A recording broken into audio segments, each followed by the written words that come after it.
What I'm going to be talking to you guys today about is experiential learning.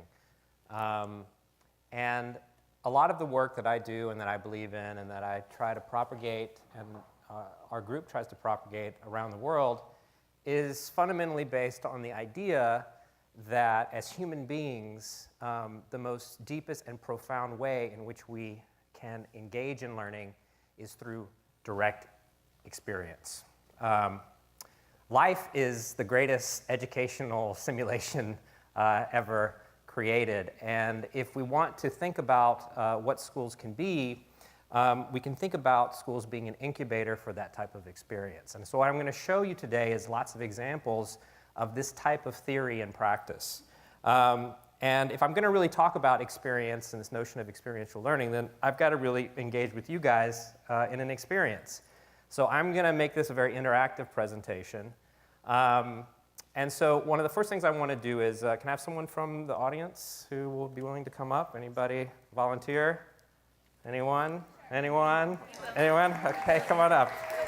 Depends on what it is. I'll do it. Anyone who's good at math? No. Okay, so this just helps me not have to think. So now what I want to do is, all I want to do is I'm going to have everybody raise their hands and just kind of quickly calculate a percentage that you see. And then in the overflow room, the folks in the overflow room, pick somebody from your group to stand up, and I just need that person to do the same thing. So just see how many hands you see and tell the audience what the percentage is.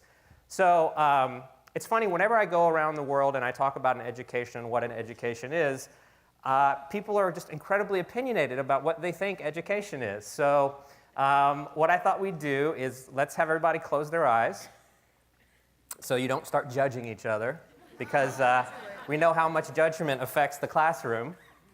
And so I'm going to list about 6 or so definitions of education, and then you raise your hand if you believe in it.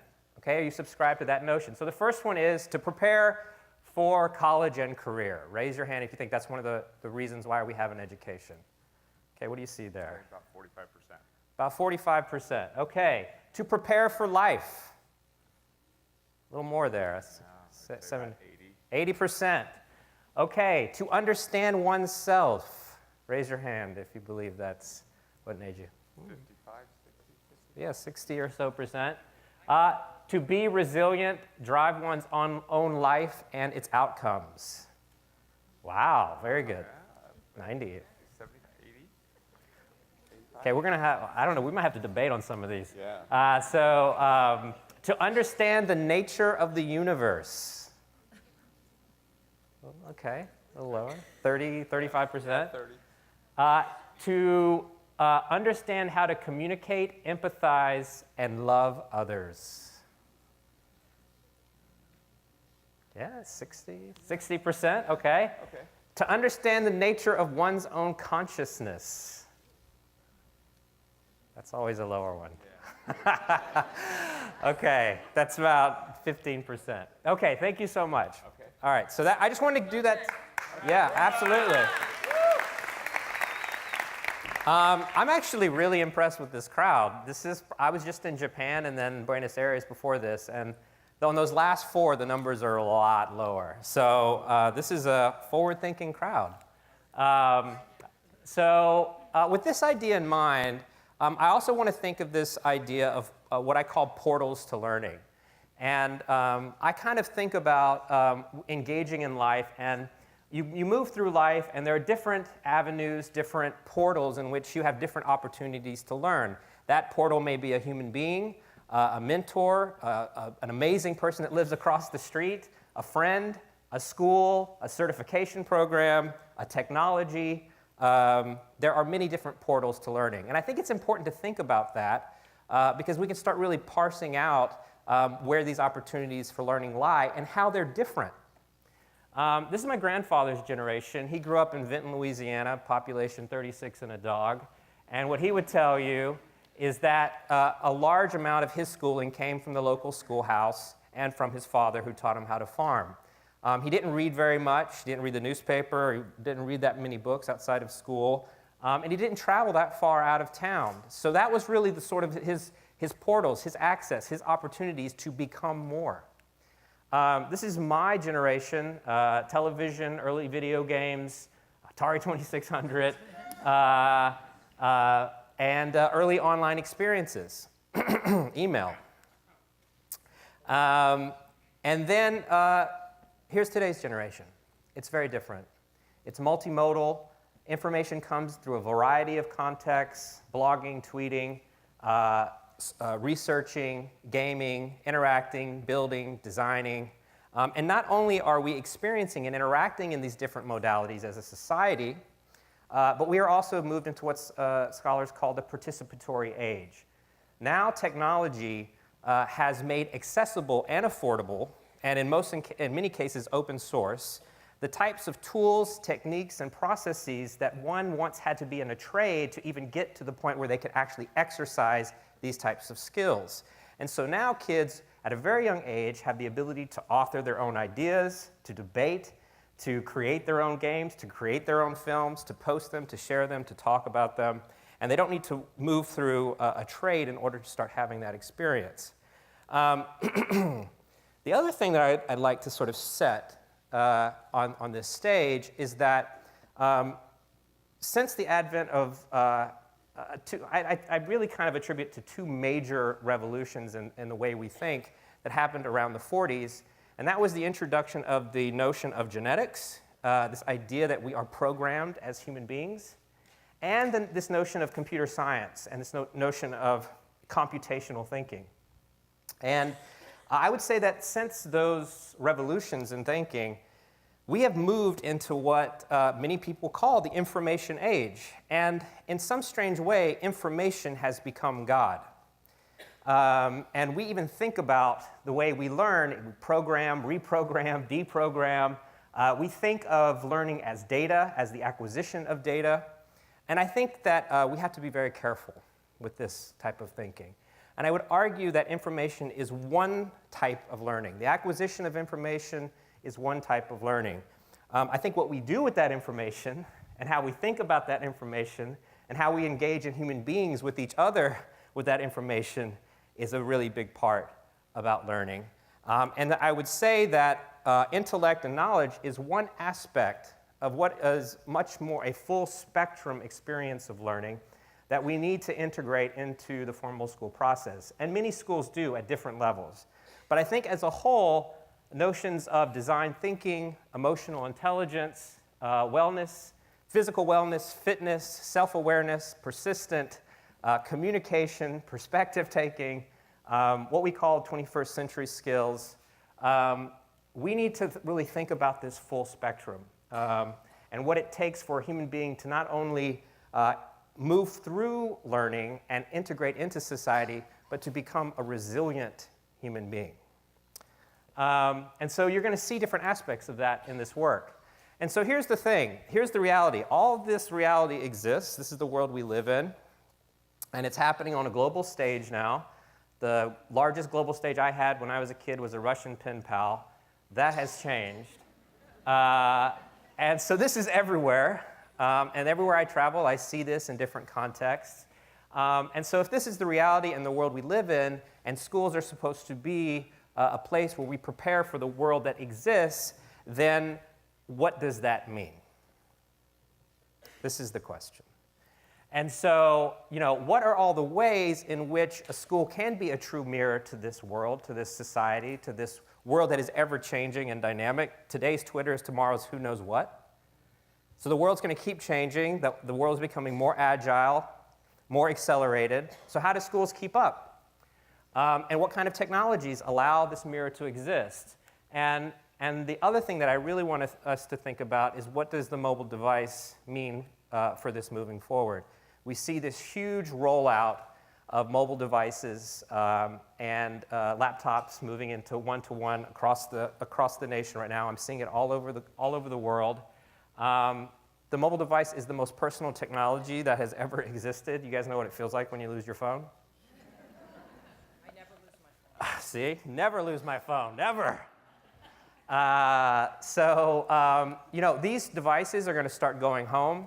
The relationship between the home, the school and the every time, anywhere space is going to start merging, and that line is going to start getting really soft. And what is that going to mean, right? When that starts happening, and it's already starting to happen in certain schools. And so what we've been doing is really doing that. And we really do it at a very human level. And so I want to set the stage here, because not only do we want to be able to interact with this thing, but we want to do it in a playful way.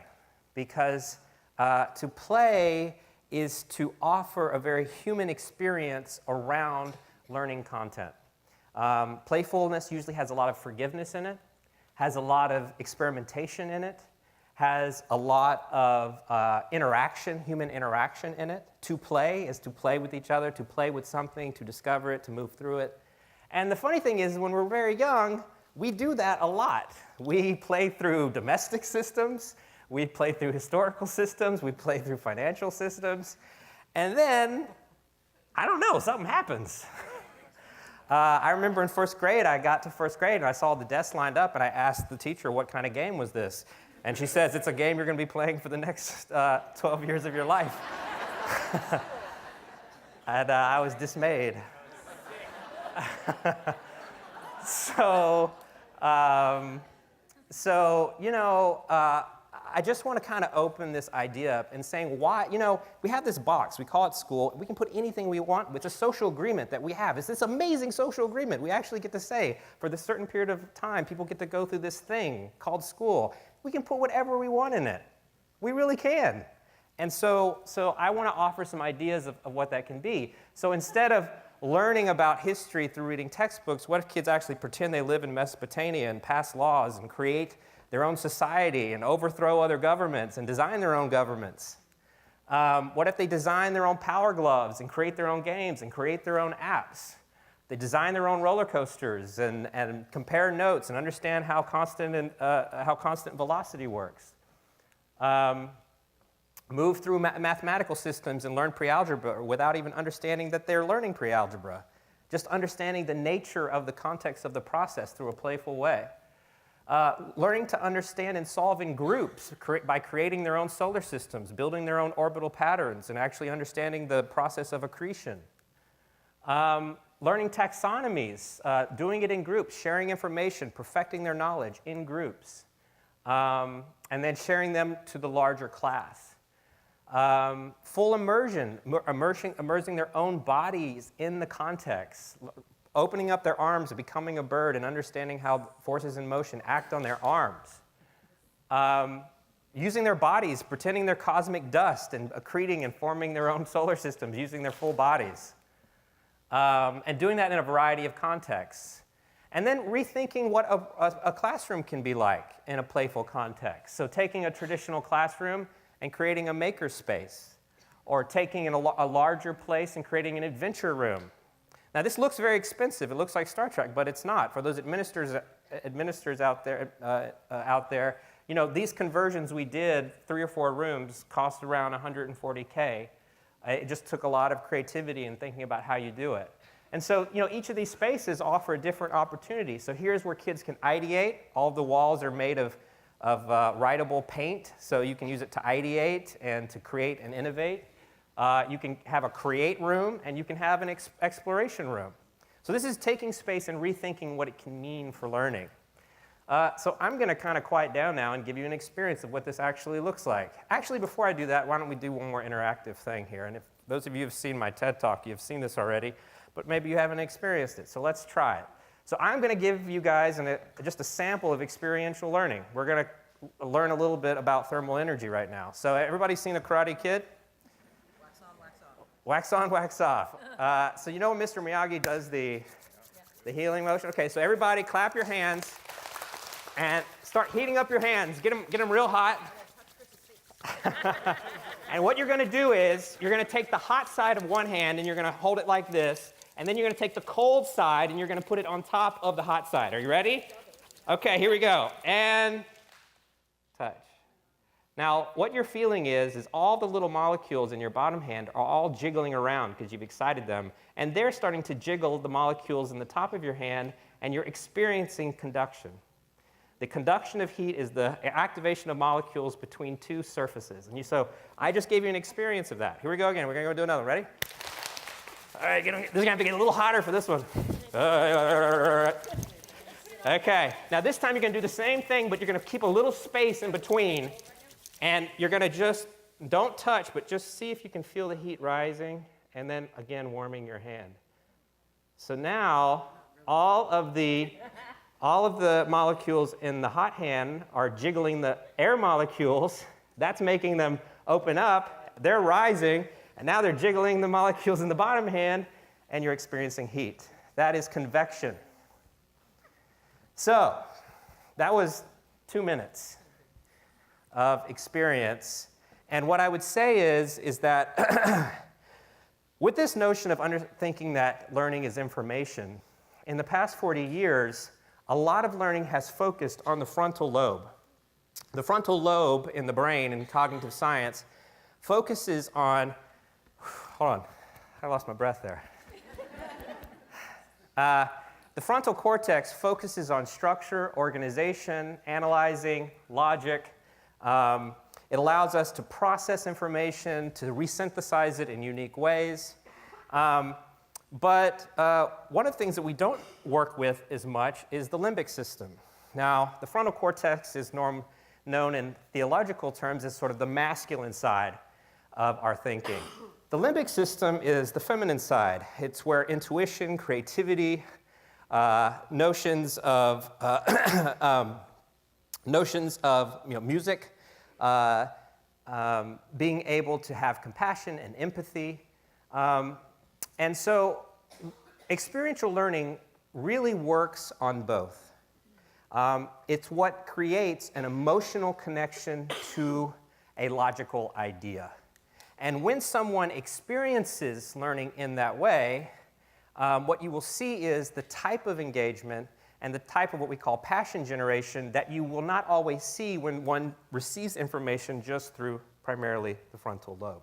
And so let's take a look at what it looks like when you get to dance between these two systems in our heads. All right. So here is that example of Mesopotamia. So the kids are learning history. When armies advance on Babylon, you must vanquish them before they reach Babylon.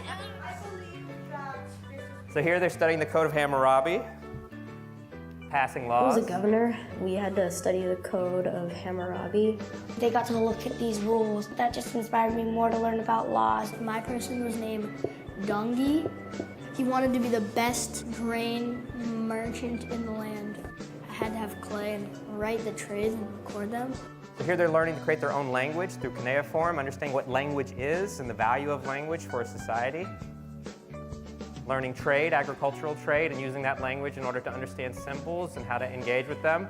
Here we do that same concept with engineering. We actually track the process of the evolution of engineering thinking through time, from the creation of the wheel to complex machines. So from early Sumerian times to Greece, through Roman, and through, in this case, Muslim We're going to be history. designing a windmill, and we have to make it spin by the force of wind. Our axle wouldn't spin because the cup was too tight, so we had to loosen the axle by cutting 2 cups. And then we put the axle in and the axle spin because the cup wasn't loose, but the base was still strong enough to hold the axle. And so here you can see they make small-scale models of these historical inventions, and then they have to, when they get to the boss level of the game, they have to build large-scale solutions. Today we're about to build a Shadouk which can transport water from one place to another. And as you can see, a lot of these examples are very low-tech. When people think of games, they always think of, a kid in a corner with some game, but this is all about physicality, low-tech. This you can create with cards, paper, materials laying around your room. Today we played a game and we learned how planets formed. We started out of dust particles and then we started joining together. The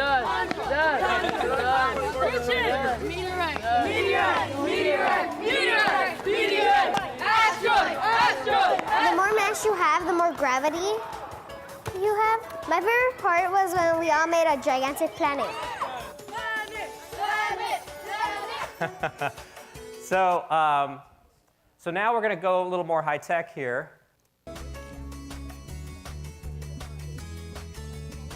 Okay, so here now they're actually working with a real simulation. This is Universe Sandbox. Right now, it's free. saving the Earth. You can download it. You can do this in your schools.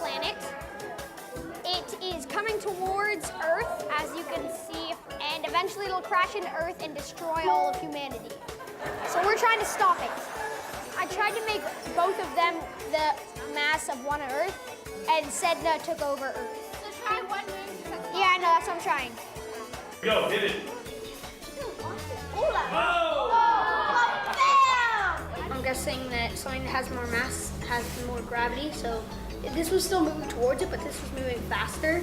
So what you're seeing is each of the groups are jigsawing, so they're taking on a different What if we just concept. give them two different They have to come up with a orbits? hypothesis on how to solve it, and then they have to share in the larger So then they class. can't just cross over each So other. let's see, that one's that. No, but that one's still on that orbit. Sweet. That's good, that's good, that's good, that's good. And now this one is on that orbit. Yeah.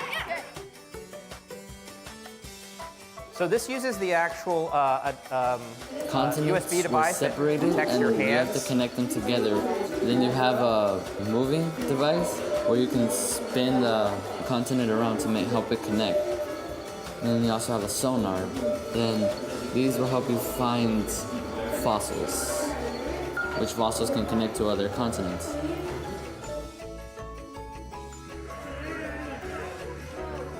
For this one, you need to pull the tectonic plates apart in the game, and that's what makes the Rift Valley. The game taught me that convergent means to go together, and since volcanoes rise, the magma rises too, and the game gave me a visual like the magma rises up, and that's when it erupts. On the state It testing, doesn't you can see only the kids, use and they our all, when mind, they but take it the also test, they uses do this. physical ways so we can remember. It's embodiment. And so here we've evaluated over 800 titles that are available on the iOS and Android and have created lesson plans for teachers so they can use them in the classroom.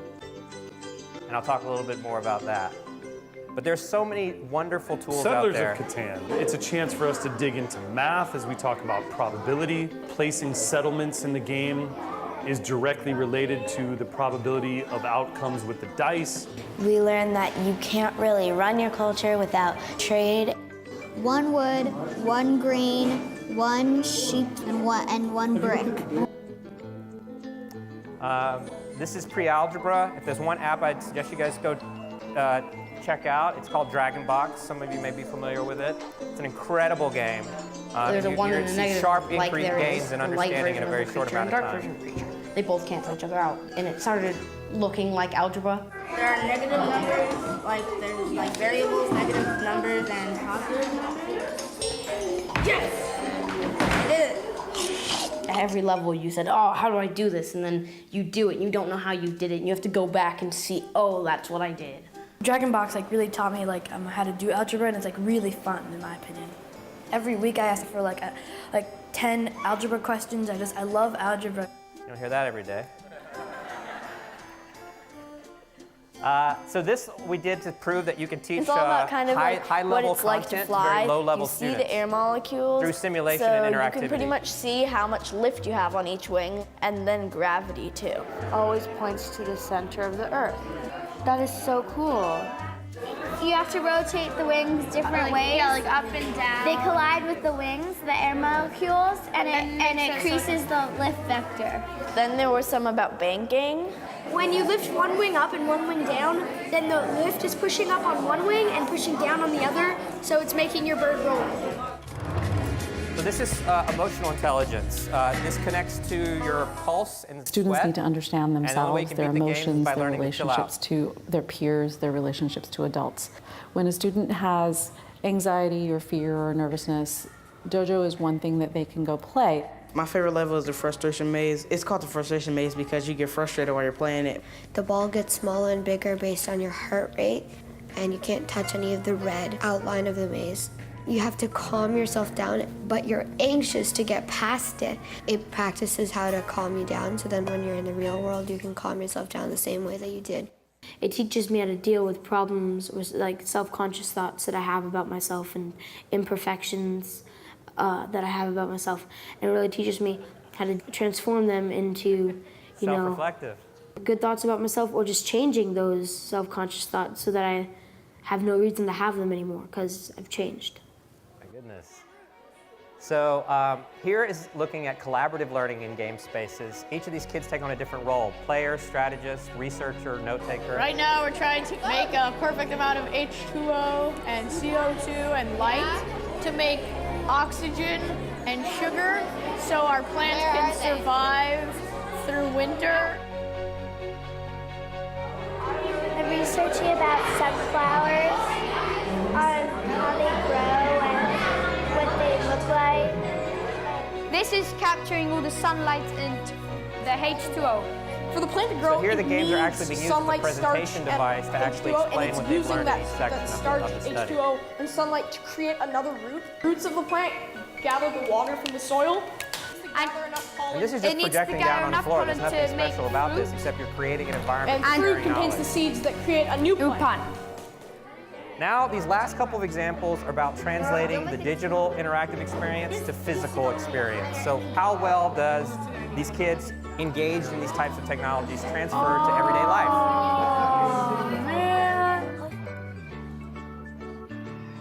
Kinetic energy is the energy you're using. It's like what's going. And once you drop, you get rid of the potential energy, and then it becomes dissipated energy, but you're also making kinetic energy. So here, a physical maker exercise is acting as an assessment to the digital learning. Yeah, we actually use like tubes and pipes, and we put a marble in, and we actually made like a little roller coaster. This is potential, that's kinetic, and then it's going to regain potential. All right, let's go. Right now, we're dealing with feet per second. It's distance over time. Oh, we just calculated the speed per feet of a roller coaster, and it's 4.4 seconds. No, wait, 4.4 feet per second. And then this is a final example. These kids have no prior knowledge of physics, and this is what we call dealing with So what we're doing is differentiation. we're So we allow the trying to kids get to this ball to differentiate the their balloon. learning and the We're physics trying to knowledge bring at different levels and allow them all to come together at a certain There's level so where many they then ways can that work in groups. Each level can be done. I learned like a lot about like creation and pins and pivots and See, their solutions are getting more levers. sophisticated as they go, to where they're actually using pulley systems, and once they get to a certain point, they then all work in a group to solve it at the physical level.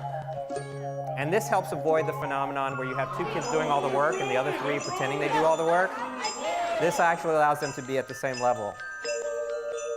And the kids aren't the only ones that get to have the fun. So this is the teachers. This is how we transfer this knowledge to allows teachers us and to think schools. much more comprehensively. It gives us ideas that will facilitate us having the kind of tools we need to address the issues that we're facing in our world. And so what we found I thought it is was that really informative. teachers are What you'd just hope like for the in a classroom, kids. anywhere. You need to have an I thought it experience was one in of order the to best value workshops it. I've went to. And It once you meets have the that outcomes, experience, met everything. then you're on board. So, yeah, thank you. So, yeah, let me kind of conclude here where all this goes and where we see this going. So what you saw there was a real focus on creativity, curiosity, and persistence. And every single one of those examples, all of those experiential learning, they focus on a lot of different content. All of that content is the same content that is in the Common Core, in the next-gen science standards, but it's the approach. It's the way in which you communicate the information. And the way you communicate the information is through direct experience, with these sort of notions in mind. And this is a really interesting chart. I don't know how many of you guys have seen this, but I was talking about how the information age really focuses on acquisition. And this kind of looks similar to Bloom's taxonomy here, which is sort of the knowledge taxonomy. of getting higher levels of comprehension, then resynthesizing knowledge at a sophisticated level. And then, of course, over here we have the application model, and going from one discipline to many disciplines to real-world predictable situations and then real-world unpredictable situations. And so as you can advance someone across the application model and across the knowledge taxonomy model, you end up getting to D, which is a highly adaptive student. And that's that idea that I talked about in the beginning, which is resiliency. And if you look at the LinkedIn top survey on the top 10 skills that they actually want in employment, you will see adaptation was an adaptable learner was top most required skill. And so we are moving into a dynamic and agile society, and we need highly adaptive, creative problem solvers. And our fundamental approach is that through experiential learning, you build that muscle.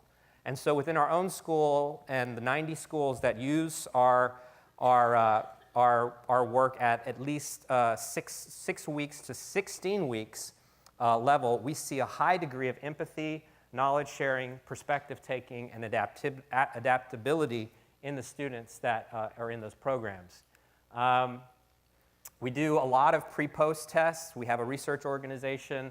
We see on average 20 to 25% increase after even 1 week in pre-post across multiple modules. We see around the 20 to 25% across. We've done now seven impact surveys over the past 6 years. Third party, not our own. And so if you look at this sort of idea of how do you develop someone over time, not only to socially integrate, to be able to become self-actualized and resilient, this is where we want to take the work. How do you get there? And then how do we scale this idea? So about 1.5 years ago, AT&T gave us a nice bit of support to try to get other teachers to do this work. And so we spent 16 months, and we took everything that we found out there that was experiential and we thought would have value in the classroom and would actually connect to the Common Core and the 21st century standards where teachers could actually validate its use. And we launched educate.org. So if this is the lowest hanging fruit, it's all free, it's open source, there's a bunch of lesson plans for you to use and for you to get your teachers to use. And so you can basically search by subject, by grade level, by technology infrastructure type, and by subject. And you can find what other teachers are doing with this type of work. And you can also post what you're doing and see how many other teachers start using your stuff. So this is all about creating a movement, and it's really focused on experiential learning. And we showcase superstars like Q does, and we do videos on them and try to capture where people are using experiential learning and interactive learning. And so we've grown, and we're getting really close to the 1 million mark on teacher community.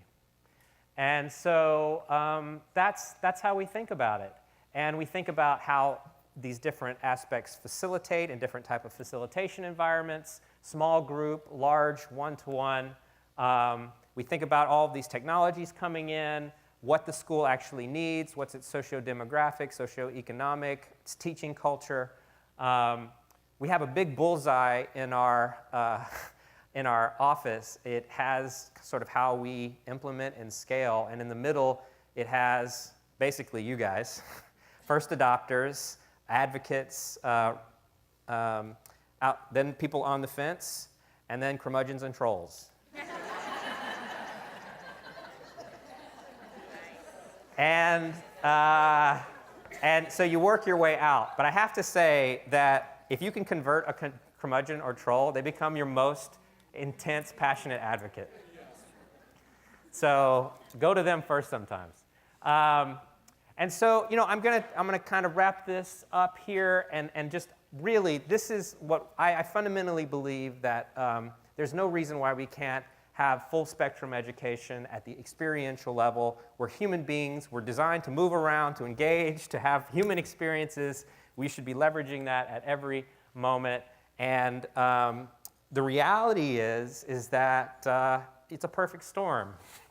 It's a perfect storm for, I don't think I could have done this business or done this type of work in a different time, because the reality is that we do need these types of transformations to happen. I was at the Clinton Global Initiative this year and at the World Education Forum in the Middle East, and the two top skills were long-term thinking and learning to live with each other. Seriously. And so, you know, what kind of society do we want? And in the United States here, we have a social-emotional crisis, we have a bullying issue, we have financial crisis, we have environmental, we have global conflict, we have political dysfunction, and we have a health crisis. And the question is, what are the knowledge, skills, and abilities that would actually build the type of future society that can actually work through these problems, right? And so I argue that it's not only schools' role and responsibility and education's role and responsibility to build up a mind and build up a person to be able to integrate and to become a part of society, but I actually think that schools should be incubators for the future change makers and the kids who are going to fix our folly. That's the role of every future generation. And so here's the reality. We've got a participatory world, we got technology coming in, we got all these crisis points, and it's going to just keep happening. The waves are going to get bigger, they're going to get more. Like I said, today's Twitter is tomorrow's who knows what. The minute you think you've got a handle on something, something else is going to come, right? And so what does a school have to be if this is what's happening? All these waves are coming in. Well, I think we got to learn to surf. I think that we have to become an agile society. I think as teachers and advocates of this type of work, we have to roll with what's happening and always be where things are happening and connected to what's happening, connected to each other, staying connected. And so with that idea, you know, we can be doing that in the technology we build, the schools, the teaching that we create. And we can definitely transform the way we think, how we serve our community, how we build passion in who we are, how we allow people to persist and move up and move through, how we actually can become happy and fulfilled human beings, how we can become leaders and entrepreneurs and become game changers, and to actually expand our consciousness and become growing and ever becoming more. I think I'll leave you with that. Thank you very much.